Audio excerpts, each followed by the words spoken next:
In the last episode, we knew something about Rita, Rina, and Dharma. Added to that system, we have Yajna, Daana, and Tapas.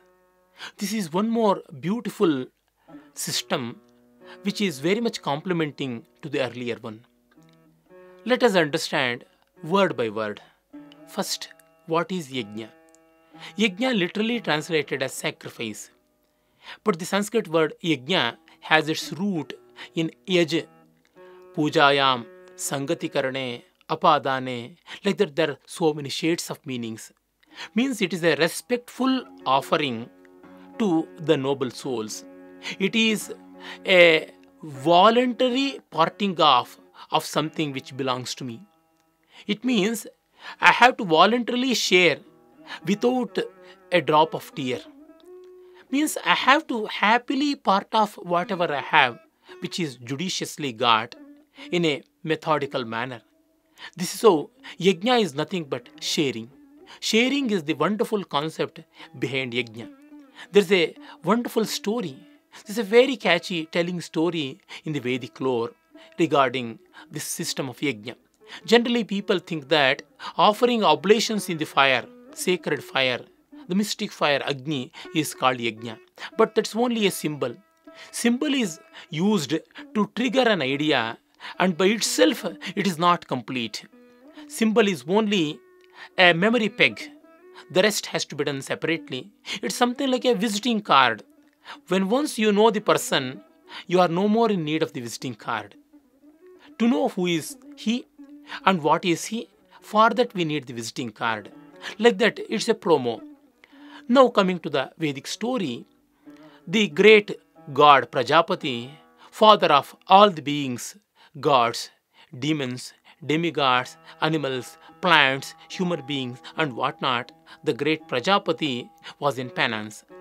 Then to him the Asuras or the demons went. They are the elder brothers of the Devas or the gods.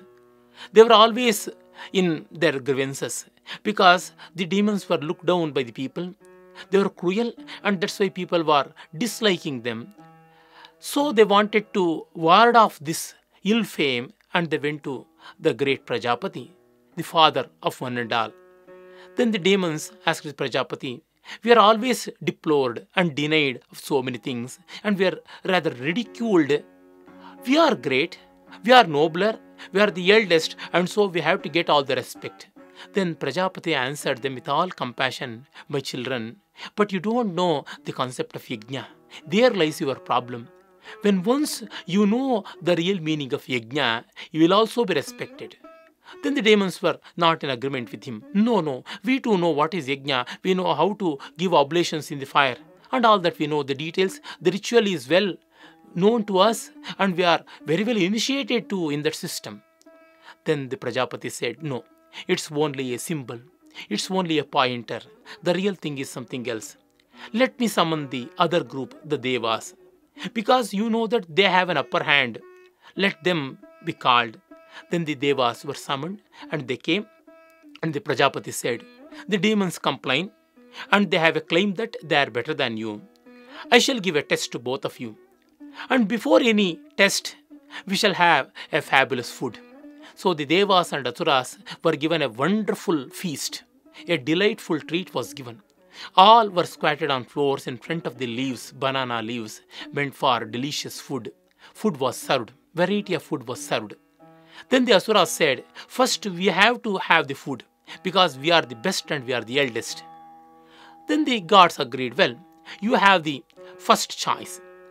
Then Prajapati intervened and said, "I have one small condition. You have the food without bending the elbow. You can have any amount of food, but you should not bend the elbow, but you should not put your mouth directly on the leaf. You should use the hands, but should never bend the elbow." The demons tried in myriad ways, but they miserably failed. Then the gods were summoned. "You try, let me see," Prajapati said. The gods, joyfully they sat in front of the leaves, and they were sitting in an array, one sitting in front of the other. Then the banana leaves were served, of course, with the food. One god took the food in his leaf and he mixed it well with the other additives and then gave the morsel of food directly to the other person who is sitting in front of him to his mouth. He fed the other. And in that process, he never bent his elbow. We know, like that, we can as well serve the food. And the other did the same thing. This was in reciprocation, means without bending the elbow, food was served. Both had delicious food, stomach full of food, fabulous food. Demons realized. Then Prajapati said, you see, this is the concept of yajna. If you feed the other, in turn you will be fed.